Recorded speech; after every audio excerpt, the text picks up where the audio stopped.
घटना आहे पुण्याजवळील थेऊर येथील. शुक्रवारची रात्र होती.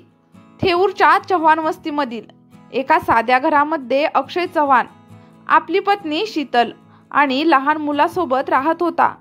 अक्षयच्या घरची परिस्थिती ही जेमतेमच होती, पण त्याचं कुटुंब मात्र मनमिळावू होतं.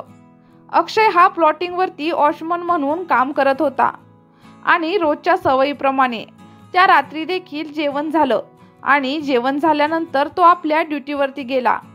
रात्र शांत होती आणि त्याच वेळेला एक मोठी फॉर्च्युनर गाडी त्या प्लॉटिंग जवळ येऊन थांबली. गाडीमध्ये 6 जण होते. त्यांनी गाडी थांबवली आणि खाली उतरून प्लॉटिंगच्या बाहेरच लघुशंका करायला सुरुवात केली. आता त्यानंतर अक्षयने ही गोष्ट पाहिली आणि शांतपणे त्यांना समजवण्याचा तो प्रयत्न करायला गेला.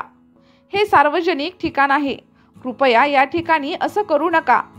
पण ही साधी विनंतीच त्या 6 जणांना जिवारी लागली. त्यांच्या चेहऱ्यावरती संताप हा स्पष्ट दिसत होता आणि त्यांच्यापैकीच एक जण, नाव होतं सतीश लोखंडे, अक्षयजवळ आला आणि म्हणाला, तुला माहिती आहे का आम्ही कोण आहोत आणि आम्हाला अडवायची तुझी लायकी तरी आहे का? आता अक्षयने विनम्रपणे शांतता राखण्याचा खूप प्रयत्न केला, पण ते 6 जण रागाच्या भरातच त्याच्यावरती तुटून पडले. एका क्षणात त्यांनी अक्षयला ढकललं आणि त्याच्यावरती दगडफेक करायला सुरुवात केली. त्यानंतर आरडाओरडा ऐकून शीतल धावतच घराबाहेर आली आणि ओरडली, थांबा, काय करताय? आमचं काही चुकलं नाही. पण तिचं कोणीही आणि काहीही ऐकलं नाही. एका आरोपीने तिला ढकलून दिलं आणि त्यानंतर दुसऱ्याने तिच्या डोक्यावरती दगड फेकला. आता दगड फेकल्यानंतर शीतल जागीच कोसळली. त्या क्षणी एकाने पिस्तूल काढून हवेमध्ये गोळीबार केला. आता भीतीचा कापर परिसरामध्ये पसरला होता. आम्हाला विरोध केला तर हे असंच होईल, असं म्हणत ते सर्वजण आता गाडीत बसले आणि तिथून निघून गेले. अक्षयने थरथरतच शीतलला उचललं. तिच्या डोक्याला गंभीर मार लागला होता. अक्षय आता घाईघाईने तिला लोणी काळभोरच्या एका खाजगी रुग्णालयामध्ये घेऊन गेला. त्याने शीतलला रुग्णालयामध्ये भरती केलं. त्यानंतर डॉक्टरांनी शीतलवरती उपचार सुरू केले, पण शीतल मात्र बेशुद्ध अवस्थेत होती. त्यावर डॉक्टर म्हणाले, परिस्थिती खूप गंभीर आहे. आम्ही शक्य तेवढे सगळे प्रयत्न करतोय, तुम्ही प्रार्थना करा. 5 दिवस शीतल आयुष्याशी झुंज देत होती.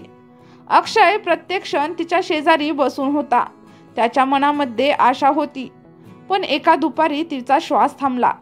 शीतलच्या मृत्यूने अक्षयचा संसारच कोसळून गेला.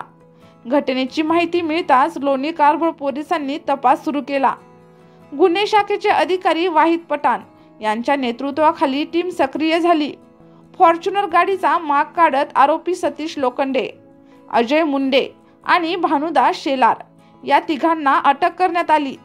त्यांच्याजवळून पिस्तूल आणि कारतूस जप्त करण्यात आले. मात्र अजूनही 3 आरोपी मात्र फरार होते.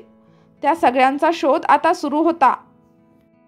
दरम्यान शीतलच्या नातेवाईकांनी त्या रुग्णालयावरती गंभीर आरोप केले. वेळेमध्ये योग्य उपचार झाले असते तर शीतल वाचली असती, असं शीतलच्या नातेवाईकांचं म्हणणं होतं. संतप्त नातेवाईकांनी रुग्णालयासमोर गर्दी केली आणि ते निषेध व्यक्त केला. पोलिसांनी बंदोबस्त वाढवला आणि परिस्थिती नियंत्रणामध्ये आणली. प्रेक्षकांनो, ही घटना एक मोठा धडा देऊन गेली. रागाच्या भरामध्ये हिंसक होणं, कायदा आपल्या स्वतःच्या हातामध्ये घेणं कोणत्याच परिस्थितीत योग्य ठरत नाही. अक्षयच्या छोट्याशा आणि आनंदी जगामध्ये हे एका क्षणात काळाचं सावट पसरलं होतं. शीतलच्या मृत्यूने केवळ एक पत्नीच नाही, तर एक आई, एक सून आणि एक चांगला असा माणूस देखील गमावला गेला होता. आणि एका साध्या हटक्यामुळे उद्ध्वस्त झालेलं हे कुटुंब आपल्याला संयमी, शांती आणि कायद्याचा सन्मान याचे खूप सारे महत्त्व शिकवून जातं. चला तर मग प्रेक्षकांनो, ही सत्य घटना कथेच्या स्वरूपामध्ये ऐकायला तुम्हाला कशी वाटली हे मला व्हिडिओच्या कमेंट बॉक्समध्ये सांगायला अजिबातच विसरू नका. त्यासोबतच व्हिडिओला एक लाईक देखील नक्कीच करा. आणि तुम्ही जर चॅनलला पहिल्यांदाच व्हिजिट करत असाल तर आपल्या या चॅनलला सबस्क्राईब केल्याशिवाय अजिबातच जाऊ नका. आणि जर तुम्ही चॅनलला सबस्क्राईब केलं असेल तर शेजारील बेल आयकॉनचे बटन देखील नक्कीच प्रेस करा, जेणेकरून अशाच नवनवीन व्हिडिओचे नोटिफिकेशन दररोज तुम्हाला तुमच्या मोबाईलवरच्या स्क्रीनवरती पाहायला मिळतील। आणि अशाच नवनवीन सत्य क्राईमच्या स्टोरीबद्दल तुम्ही नेहमी सतर्क राहाल आणि आपल्या कुटुंबाला देखील अशा क्राईमपासून सतर्क ठेवाल। चला तर मग या व्हिडिओमध्ये आपण इथेच थांबूयात। धन्यवाद।